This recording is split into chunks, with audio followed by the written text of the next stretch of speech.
Bulls are on another winning streak, 3 in a row over some really good teams too. Brooklyn, Philadelphia, and Utah. But can they keep it going? And what about Zach LaVine's role on this team? It seems like it's changing and changing for the better. We're going to dive into it on today's episode of Believe in Bulls here on the Believe Network, presented by betonline.ag. I'm your host, Nick Schultz, alongside my partner, former Bulls bench mob member and Tennessee Vol, CJ Watson. CJ, we are talking about a winning streak and not one that they lost before. They're still on the streak. Hey, man, it's a good day. Great day to start the week. Mondays is always good to start on a positive note. Exactly. I'm glad we're talking about the streak and not like, oh, they won 3 in a row and then laid an egg. Like, no, they've won 3 in a row. They got the Celtics coming up after we record this. But we're going to recap kind of some things we saw from this 3-game stretch after I tell you about our great friends at BetOnline. Basketball is in full swing, and BetOnline remains your number one source for all your sports betting needs this season. You will always find the latest odds, team matchup information, player news, and game trends at BetOnline. And as your continued source for all sports wagering information, BetOnline features live betting, free contests, and giveaways all season long. It is always the fastest and easiest way to bet on all your favorite sports, whether that's NFL, NBA, NHL, MMA, tennis, boxing, even golf. If you missed it, that means you probably don't follow me on Twitter, but the Bears have the number one pick in the draft. Will they trade it? The Bears are minus 200 to trade the number one pick. Yes, they are favored to trade the number one pick in the draft. You can bet on that and whether Bryce Young or Will Anderson will be the top overall pick in April. There's a lot more fun stuff over at BetOnline as well. What are you waiting for? Head to betonline.ag to join and receive your 50% welcome bonus with your first deposit. Make sure to use our promo code BELIEVE to receive your reward. That's BLEAV. Get that 50% bonus at BetOnline. It's where the game starts. By the way, I think the Bears are going to trade that pick. Just saying. I think that's a good thing that it's favored. Also, we have an official store of the show and official t-shirt of the show, I should say. Jordan Pippen 98, The Last Dance at shop.believe.com. The guys do a great job putting out some great stuff to support all the shows on the network, but the official t-shirt of this program, Jordan Pippen 98, The Last Dance, exclusively at shop.believe.com. It is becoming more and more apparent to me that COVID brain is a thing. Like, I've been doing that a lot lately. Like, right. You know, I tested positive Saturday with mild symptoms, but I do that. Like, I'll mix up my words. Like, I think COVID brain is real. Yeah, I think it's a thing. But you know what I'm not mixed up is that the Bulls are on a 3-game winning streak. They have beaten Brooklyn, Philadelphia, and Utah. Now, Philadelphia did not have Joel Embiid. He had a foot injury. Remember, I told you that game worried me. When I saw Embiid was out, I'm like, okay, you got a chance here. Opportunities. And then Utah, you ran into Lauri Markkanen, which, no, he should not have stayed on the Bulls. But he still won off. Nice prediction there. No Stradamus over here. You called that one. Actually, you said 30. He had 28, but I give the 6 dunks. That balances out, in my opinion. He was out for revenge. But, all in all, a 3-game winning streak. That's good, especially because we knew how tough this stretch of 5 games would be. Yeah, definitely good. I think they're starting to really find their roles, each individual player, and they're really maximizing it. And like you said, they're just taking advantage of their opportunities with certain players out. It doesn't matter. You still got to go out there and play the game, and they won. So I think all kudos to them. And Alex Caruso has been in and out with that ankle injury. Javonte Green has been in and out with that knee injury. So like you said, players have been out and guys have risen to the occasion. And one of them is Zach LaVine. How about Zach? 11 threes against Philadelphia, put up 41 points. He went on a back-to-back, 36 points against Utah. I keep saying, Zach LaVine seems all the way back. Am I overreacting, or is he all the way back? I think so. I think he seems focused. I think all the drama is making him play better, more aggressive. He's not shooting these terrible, bailout 3-point shots all the time. He's very efficient from the 3-point line. One of our best, if not the best 3-point shooter we have on the team, if not the only one besides Kobe White. So, but he's definitely, taking that role as scoring and really maximizing it and playing well so far. I think he's kind of settling into a new role. We've talked about the reports that Zach has questioned his role with this team. DeMar is the number one option in the fourth quarter. I mean, that's just no ifs, ands, or buts about it. You're going to give the ball to DeMar. I always say, give the ball to DeMar. Everybody get the F out of the way is the thing. Right. Like, that's your plan in the fourth quarter. But Zach, to me, he's more of the catch and shoot guy. He's a great catch and shoot 3-point shooter. And that these last couple games, especially, that's kind of the role he's taking on. And I kind of like it. Yeah, I like it too. I like it. Like I said, he's not taking these bailout 3-point shots, and there are definitely better shots and better high percentage shots that he's taking. And I think, especially when he's knocking them down, he's very, very aggressive and one of the best players on the court, obviously. And I think that makes up for some of the defense stuff. But then again, the offense can dictate the defense in a way, Yeah. right? You're playing strong on offense. Your confidence is there. That's going to translate to defense, right? Yeah, yeah. When you see the ball going in the basket, you definitely think you can go out there and guard anybody, even if you're the worst defender. One of my favorite teammates, Kyle Korver, was terrible on defense, but he shot the hell out the ball, And when he seen that thing go in, his defensive intensity always turned up, was better. Still would get blown by, but still, he still was very effective, and at least he tried to play a defense. Shout out to Creighton in the Missouri Valley, by the way, Kyle Korver. Right, yeah. I'm always down for a Kyle Korver shout out. That was growing up. We were all we go out, we'd be shooting baskets. We'd all be like, hey, we're gonna shoot threes like Kyle Korver all day. Right, like, yeah. We still, even playing 2K, you always shoot the threes with Kyle Korver. Like, yeah, Kyle's a man. I seen him make like 50, 60 in a row one time, and he's always one of my favorite teammates that I play with that can shoot the heck of the ball. Yeah, by the time, so when I was at Loyola, Creighton wasn't in the league anymore. So like Loyola took Creighton's place in Missouri Valley. But every time we walked around like Arch Madness or something, they had all the old posters up. You'd see his poster when he was at Creighton, when he was Player of the Year and stuff like that. Like, right, yeah. I am always down for a good Kyle Korver mention in here. Yeah, Kyle's a great guy. If Zach can get to that level where he's just the 3-point guy and he can put up, obviously not going to put up 35, 40 every game, but if he can make threes at a high volume, that changes a lot of things for this team, because that's been their shortcoming all year. Besides the defense, is the 3-point shooting. Yeah, for sure. And I think he's more than just a catch and shoot 3-point guy. I think he can be aggressive and drive to the basket, one dribble pull ups, or even getting all the way to the rim and finishing at the rim. I don't want him just selling for 3-point shots, because I think he's much more than just a catch and shoot guy. And that's the other thing that seems to be coming back too. The knee has been an issue to start the year. He did not have the full off season. You're seeing the Zach LaVine you want to see, the drives to the baskets. He's going underneath and the back cuts and throwing down dunks. And he had a great play in, I think that was the Sixers game. He picked off a pass, took it down the lane, and slammed it home. He took it all the way down the court. They showed a highlight of Dr. J doing that, and I'm like, okay, well, I don't want to compare Zach LaVine to Dr. J. I mean, I love Zach LaVine. Don't get me wrong. He's not Julius Erving. Like, that's just the reality. But it was kind of cool. Just like you pick off a pass, you take it all the way down, you throw it down. That's the Zach LaVine we have been waiting for all season long. Yeah, I think it's just around his knee getting better, getting healthier. And this is around the time like December, January, February, right before All-Star break, where guys are starting to play up to their caliber and starting to find their rhythm and find their roles in the team. And I think that's what he's doing. He's really buying into it, and he's seeing the ball go in the basket, and that makes up for a lot of things also. Take me through that. What is it about this time of year that kind of takes guys to that next level? It's a little bit of everything. Just getting used to the schedule, getting used to your role, knowing how many minutes you're going to get, where your shots are going to come from. And now you've been through the ups and downs of the schedule so far, even though it's halfway through the season. You're starting to see, where you can be successful and where you can even still improve. And I think this is around, like I said, the January, February time where guys start to play their best. I know that for me, that's when I started playing my best basketball. And tonight's game, Monday night's game against the Celtics, is the halfway point in the year, by the way. It'll be game 41. Okay. So that tells you, like, okay, you're at the halfway point of the season. Trade deadline is officially a month away, which you're hearing rumors like crazy. I've heard, I told you before we signed on, we heard a call to blow it up again, which I don't know why. Like, you're the 9 seed as we record this. You're tied with Atlanta, and that Atlanta's in a free fall right now, it seems like. That team, there's a lot going on there.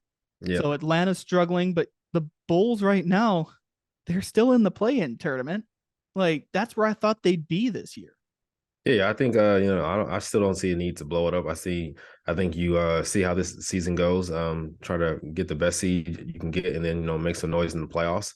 And then maybe if you don't like the way things are going, then you shake it up a little bit. But now I think it's really crucial. They have a 3-game win streak. Maybe hopefully they can keep pushing it further and further, and then you just go from there. And you also need other guys to keep playing well besides Zach. And Nikola Vucevic, I think, is playing the best basketball he's played as a Bull. I mean, in his last 4 games, which is, I guess, in the month of January, 18 points a game, 15 rebounds a game, 4.8 assists a game. He had a triple-double against Philadelphia. Like, you hear everything. Zach made 11 threes, 41 points. Even he said in the post-game interview, Nikola Vucevic was the MVP of that game. They're starting to play through him more, like we've been calling for all year. This is what happens. Yeah. Vooch is a guy you can play through. He can score in every way possible as a big man, and he also likes to pass also, so that's a good thing. So definitely playing through him is big, and it relieves a lot of pressure off DeMar and Zach, and then just opens up things for everyone else. Bench guys are playing well. They're playing solid. And that's what you want. That's what you want at this point of the season, and hopefully they can continue. I don't think Zach puts up the numbers he's put up in these last couple of games if you're not playing through Vooch, because Zach, as we said, has a tendency to force shots, right? Yeah. He has a tendency to take the bad three. And even then, even in these games, I'm sitting there going, oh, I'm not sure about that shot selection. But sometimes, Right. when you're scoring 41 or 35 a game, you've earned a heat check. Like, Yeah. I Yeah. get that. Right. But there are times where you don't need that shot. Vooch, to me, and this is why when people rip him and say he should be gone, he's a good enough passer. He will find the open guy at the right time. Oh yeah, he would definitely find it. I can attest to that because I played with him. I got a lot of points and baskets off of his double teams, and he just cut into the basket and or for a wide open three. So he'll definitely find you. I think you need those players to, like I said, take the pressure off DeMar and Zach. And Vooch is that guy. He can score. He can rebound, knock down a three occasionally. So I think that's definitely where his advantage is right now. And I know everything's made about the expiring contract, and I do think Vooch is the type of guy you're going to hear a lot of scuttle about at the deadline. You're going to hear, hey, he's on expiring contract. He's a great trade candidate. I understand that. So you've got a decision. Do you trade him or do you extend him? And that, I mean, you have 3 weeks here. We're going to learn a lot. And if he's playing this good at basketball, if you get a good return, I mean, I don't know what route they're going to go because this is a double-edged sword here. Yeah, for sure. Like I said, I don't know either, but hopefully they keep him and they, like I said, just play this season out and figure things out in the summertime, depending on how well they do or how well they don't do in the playoffs. Yeah, I mean, you're right. I think the playoffs are going to be the big tell. Right now they're playing bound. I think they can still, if they can get a couple big wins here, they can play their way closer to that playoff spot and that bye. But one other thing to monitor, and this is just okay. But disclosure here, I talk about this a lot. This is the journalist in me. I got to present you all the facts, the whole story. Right. There was a report that came out from the Sun-Times that said Zach LaVine and Billy Donovan have a quote-unquote strained but workable relationship after the benching in Orlando. Now, they say winning cures all. And this came from Joe Cowley, who, I mean, say what you want about Cowley. He's got sources. He knows things. And he's pretty spot on with this stuff. But this, to me right now, it seems like Zach LaVine has settled into this role with 3-point shooting and going to the rim like we've wanted to, like maybe he wanted to. They say winning cures all, as I said. Should we read anything into this, or do we just ride the wave? I don't think so. I think it's like just more added, nonsense towards the season. I feel like winning does cure all, but like you said, I'm not really buying into the whole Zach LaVine, Coach Billy Donovan rift. Like I said, coaches have to push their superstars, and if you can't be pushed, then you don't deserve to be a superstar in this league because it's definitely going to be ups and downs throughout the league. So you got to figure out how to maintain that and just ride the wave. So I think I'll just push it to the back burner for now, and just finish the season. See, my thing with this, Zach, it responds to adversity. He did it when Boylan benched him. He done it when Donovan benched him. Like, if he puts a chip on his shoulder, he doesn't make it personal. He's going to go out there and play his best basketball. You know what? If he needed a wake-up call, he needed a wake-up call. Like, he's playing good basketball right now. Now, if he wasn't putting up the numbers he was putting up, if he had just checked in and if he'd have been that guy that like, hey, I got my money, I don't need to play, like not scored at all. This conversation's taking a different turn. He's responding well. I think the knee is as close to full strength as you can get. I'm not sure it will be at full strength in season, to be honest with you. But I'm not a doctor. I don't know how that works. But it won't be. No, yeah. So like he's playing really good basketball right now. To me, that shows okay, Zach's going out there and he's doing Zach LaVine things. Like I don't think anything like that is really a factor at the moment, just because they're winning. Yeah, for sure. And I think he's buying into the system, that the system that Billy Donovan created and that what he wants the Bulls to play. So I think that if he wasn't buying, we can look into that rift and all that kind of stuff. But right now he's buying in, he's playing well. The team's winning. So just push it to the back burner. 8-3 in their last 11 games. Like, I mean, we just called to blow it up when they lost to the Timberwolves. Like that was the first time this year we all said, blow it up. And they've responded. That's the biggest thing here is responding to adversity. Yeah. Like, to me, that's the telltale. I don't care what happens. Like if I mean, we've heard about Zach and DeMar going back and forth and maybe having conversations. Well, DeMar gave Zach a big hug after that performance against Utah. Like, I think they're playing well together. It just seems like you said there's a buy-in factor here. That's really that's got a ripple effect. Yeah, and this team is responding well to adversity, and I think that's just a tall tale of every guy representing that locker room that they don't want to give up. There's no quitting them, and they're going to keep fighting no matter if they lose 15 in a row, if they win 2 in a row and lose another 5 in a row. So I think they're responding real well, and it's only a testament to those guys in that locker room and the coaching staff. And that shows as the season goes along. As I said, we're coming up on the halfway point here. Like, you respond to adversity now, that's going to make you better Yeah. as the season goes on, right? Yeah, for sure. Definitely when it's crunch time in those late game situations. Hopefully they learn from in the previous first 40 games, and definitely is going to help in the playoffs. So they're going to hit adversity maybe a couple more times. So how are they going to figure it out? How are they going to handle it? Are they going to point fingers? Or are they going to just man up, and just play their roles and play the game to win? Some adversity they did overcome was that Lauri Markkanen decided that he wanted to just dunk all over Mhm. everybody in that Yeah, Jazz game. You give you credit again for that prediction. 28 points, at least 6 dunks. I know there were 6. There might have been 7. I don't know. This is the Lauri Markkanen we wanted when he yeah. played for the Bulls. And I really think Jim Boylan ruined him. I mean, I think that Boylan did not use him right at all. Right. It killed his confidence. That then when Billy Donovan came in, he was, I don't want to say damaged goods, but that's kind of the phrase that's coming to mind here.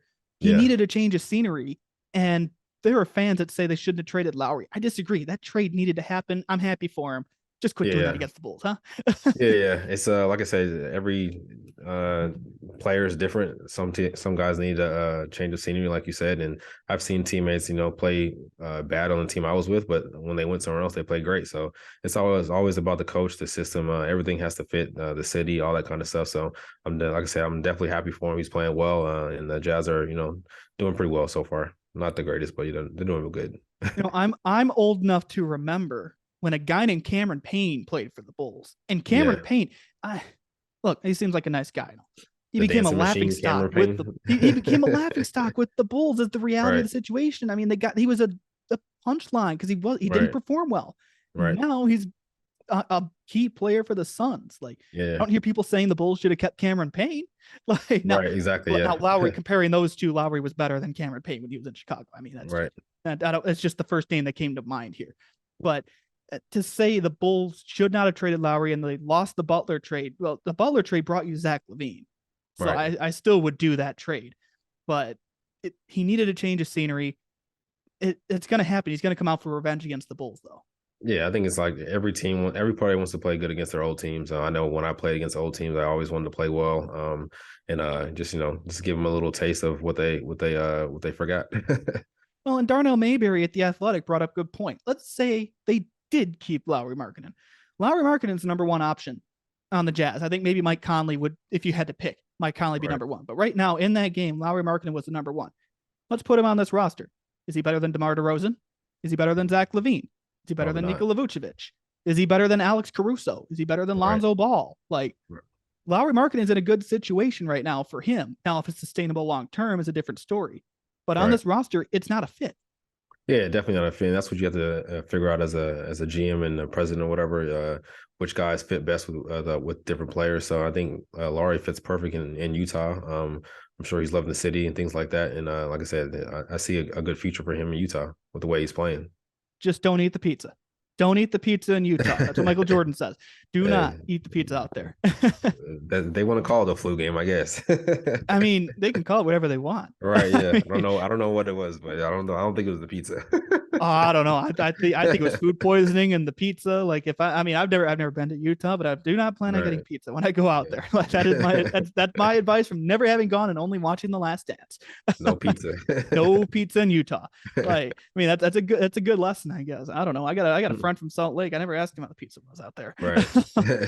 But we're into January now. It's trade season. We have talked about the standings. We're standings watching. I'm gonna read at least where the Bulls are in the standings. Most shows, maybe every show, but we're gonna go through like where they're at with the standings wise.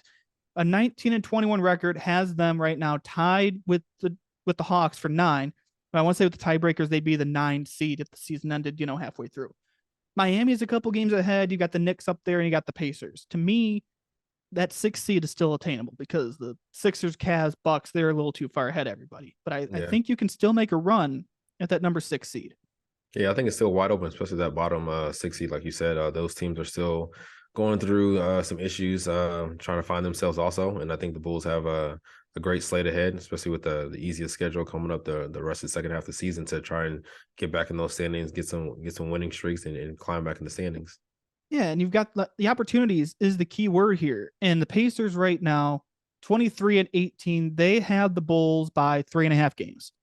I think even if and this is a big if, they trade DeRozan or if they trade Vucevic because of, the contract situations and everything. If you can get a good quality piece back, you can still make a run at this thing. Like, this is for not sure. unattainable, even if you make some moves. Yeah. Especially if you make some moves, you don't want to just tank. You want to still be competitive and look forward for the future. And I think they still can do that. See, that's what I want. I don't want a tank. I am not Right. at all calling for a tank. I'm saying Right. you can trade one of these guys who's playing really good basketball, and you can get a good player right now who can help you right now. And if you can get a pick in this year's draft, that's going to help you even more. So there are moves you can go. DeRozan's trade value is sky high. I think Vooch's trade value is sky high. It would break my heart, but I gotta take off the fan hat and put on the realist hat. And the realist in me right now says these two guys can get moved, and I still think they can be competitive. I don't think they're going to make a run at the finals. Right. But your goal is to get playoff experience right now. Right, yeah, for sure. Especially for your younger guys and the guys you see a future with. Definitely giving them that playoff experience will be crucial to their future and for the franchise. So I think it's going to be interesting to see the moves that the front office makes, and hopefully the ones for the better. And that's why I think last year's series against the Bucks, they got their doors knocked off. You know what? They won a playoff game. That's good experience. He brought in some veteran leadership, like in Dragic and Drummond. I think the core is here. I think your core of LaVine, Dosunmu, Williams, I count Lonzo in that, I guess, if he's healthy. Yep. I think you've got dudes that can help you, but you've got to play the game of chess. And I suck at chess. That's why I'm not going to be a GM. Like, you've got to play the game, but there are ways you can still be competitive. I do not want to tank. Yeah, you got to manage your moves and manage them to the best of your ability with the salary cap and all that stuff that you have. So, and like I said, hopefully, they keep the core and don't give it away, especially away for nothing, and just try to stay competitive without, tanking. Yeah, like I'm gonna make my daily West Wing reference. Don't leave them with a candygram and a get well card. Like, leave them with pieces to still be competitive, get playoff experience, and you can still move pieces around and keep this team in the top 10 in the Eastern Conference. Yep. You've got Boston coming up Monday night, which is after we're recording. So this will drop Tuesday. The Celtics game will already be over. You got Washington, Oklahoma City, Golden State, which is at home. Golden State is terrible on the road. Detroit, Atlanta, Indiana, Charlotte. Like, the schedule is lightening up tremendously here. And then you've got the trade deadline coming up February 9th. That's a big day, and that's going to be worth monitoring. I don't know what direction they're going to go. I have no idea what's going to happen in the next month. But what we know right now is the Bulls have won 3 in a row. Again, going into the Boston game, it could be 4 in a row. They could have lost to the Celtics. I don't know, but they're playing well, and that's what matters. Yeah, that's all that matters. Just keep this winning streak up, and try to get 4, and then try to get 5. It's one game at a time. That's all it takes. Take advantage of the opportunities, like you've been saying all season. Yeah, opportunities is going to be that is the number one word for this team. Hopefully they found some consistency, but opportunities and consistency is going to take you a long way the rest of the year. And hopefully we'll be able to shut up about trade talk soon. But that's not going to happen for another month or so. That's going to be the dominant conversation for the next month. Because we are exactly 4 weeks from the deadline. I'm not even going to try and make a prediction because I have no idea. These guys keep everything so close to the vest, and I don't blame them, but it makes it tough for us. Yeah. And anything can happen. It could happen the last hour or the day before or whatever the case may be. So just got to always stay attached to Twitter and listen to Woj and whoever else you listen to and try to figure it out. And the example I go to, we heard no connection of the Bulls to Nikola Vucevic, and then they traded Wendell Carter, the picks, all that for Vuce. Like, that anything can happen, especially with Arturas Karnisovas seems unpredictable. And I don't mean that in a bad way. He just is unpredictable. Yeah. He's tough to read. Yeah, it's gonna be crazy, especially when you don't never see him or you never talk. So it's like the blind leading the blind. I would like to hear him talk to the media, though. I'm gonna stay on that soapbox. That's still, I want to come talk to us. We don't bite. I promise the media doesn't bite. We're nice. We'll treat you nice. You treat us nice. Like, just got a couple questions for you. Exactly. We just got a couple questions. We just want to talk to you. It's all good. It's all good. We just want to have a conversation. Haven't heard from you in a while. So, all right, we're gonna go ahead and wrap up. Before I get on another soapbox, we're gonna go ahead and wrap up today's episode of Believe in Bulls here on the Believe Network, presented by BetOnline.ag. Use that promo code BLEAV. There's a lot of fun props on here. If you're a football guy, you're a basketball guy, like the draft stuff is coming up for NFL. Like, they're putting out a bunch of stuff. I know the national championship's over by the time this drops, but you've got a bunch of fun stuff at BetOnline. BLEAV is the promo code. Go to the Believe shop, shop.believe.com. Go buy our shirt, Jordan Pippen 98, The Last Dance, to support the show. CJ, I'm hoping we can talk about more of a winning streak later this week, because it's fun talking about victories, isn't it? Oh yeah, it's always good talking about victories. Always, start your week on a positive note, and hopefully they can continue it tonight. Yeah, we'll see. And like I said, things are going to lighten up a lot. We're going to dive into a lot of different directions here the next couple of weeks. We'll see you back here later this week, and enjoy the basketball. Sir.